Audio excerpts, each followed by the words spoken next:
নমস্কার বন্ধুরা, সবাই কেমন আছেন? আশা করি সবাই ভালো আছেন, আমিও ভালো আছি। তো আমি আজকে একটা নতুন রেসিপি রান্না করেছি, পটল বাহার নারকেলের দুধ দিয়ে। আপনারা আমার পুরো ভিডিওটা দেখবেন, বাড়িতে রান্না করবেন। যদি ভালো লাগে আমার চ্যানেলটি সাবস্ক্রাইব করবেন।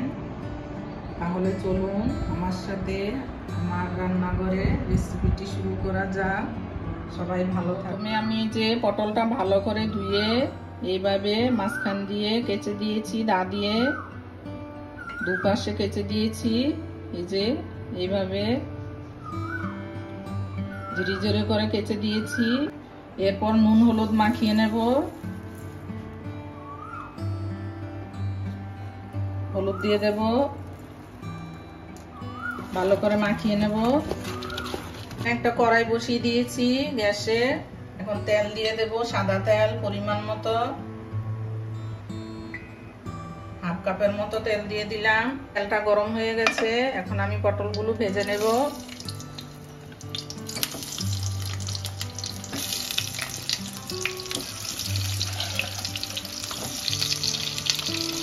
এখানে পটলটা ভাজা হচ্ছে, এখানে আমি একটা মশলা তৈরি করে নেব। তার জন্য এখানে 1 চামচ পোস্ত, 1 চামচ চালমগজ আর 10-12টা কাজু বাদাম আমি গরম জলে ভিজিয়ে রেখেছিলাম। এখন এটা পেস্ট করে নেব। কাজু আর পোস্ত এটা দিয়ে দিলাম। এখন এখানে দেব 2টো কাঁচা লঙ্কা, কয়েক টুকরা আদা দেব, পরিমাণ জিরের গুঁড়ো দেব, জল দেব। এই যে পটলটা উল্টে দেব, এক পিঠ ভাজা হয়ে গেছে।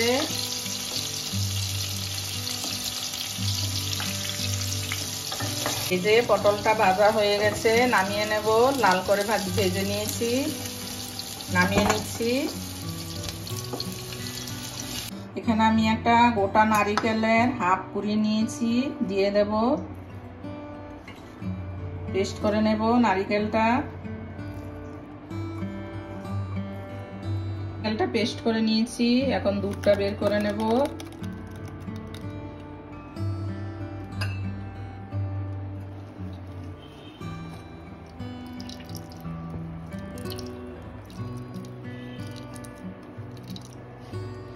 এভাবে চেপে চেপে দুধটা বের করে নেব নারিকেলের।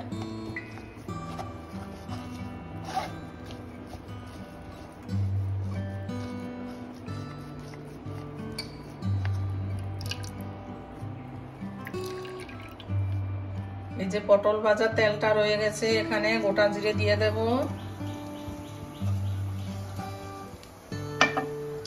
দুটো এলাচি দেব, একটা দারচিনির টুকরো দিলাম, দুটো লবঙ্গ দিলাম, একটু ভেজে নেব। এই যে ভাজা হয়ে গেছে, এখন মশলাটা দিয়ে দেব।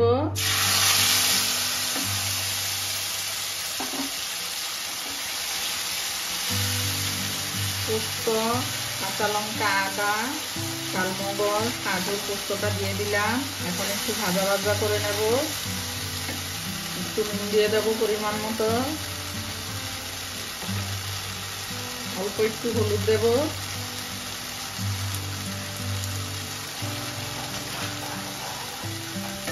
লবণ দিয়ে দেব।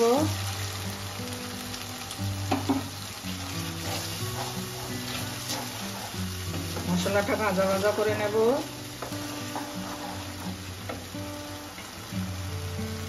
মশলাটা ভাজা ভাজা হয়ে গেছে, তেলটাও ছেড়ে দিয়েছে। এখন আমি পটলগুলো দিয়ে দেব।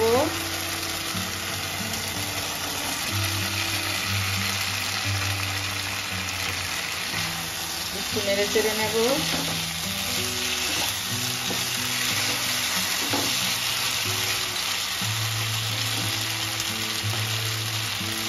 এরপর এখানে আমি নারিকেলের দুধটা দিয়ে দেব।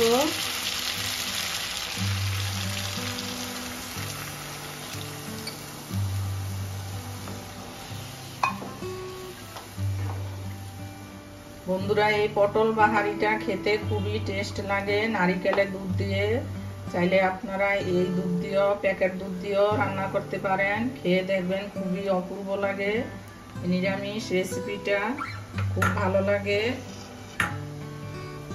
এখন ঢাকা দিয়ে 5 মিনিট রান্না করে নেব। এই যে 5 মিনিট হয়ে গেছে। আমি যে নারকেলের দুধটা দিয়েছিলাম তার থেকে দেখুন কতটা সুন্দর তেল বেরিয়ে গেছে। আমি তেল কিন্তু বেশি দেইনি, তেলটা অনেকটা এই নারকেলের দুধ থেকে বেরিয়ে গেছে। গ্যাসটা একদমই কমানো ছিল, নিবু নিবু আজে তেলটা বেরিয়েছে। পটলটাও সেদ্ধ হয়ে গেছে।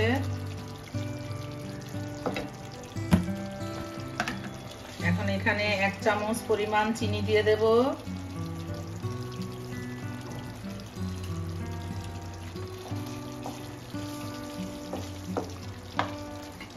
একটু নেড়ে চেড়ে নামিয়ে নেব। রান্নাটা হয়ে গেছে, এখন নামিয়ে নেব।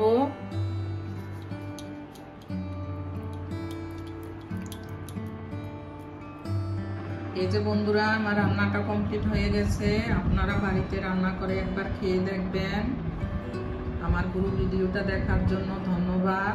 আমার সাথে থাকবেন আর আমার চ্যানেলটি সাবস্ক্রাইব করবেন। ভালো থাকবেন।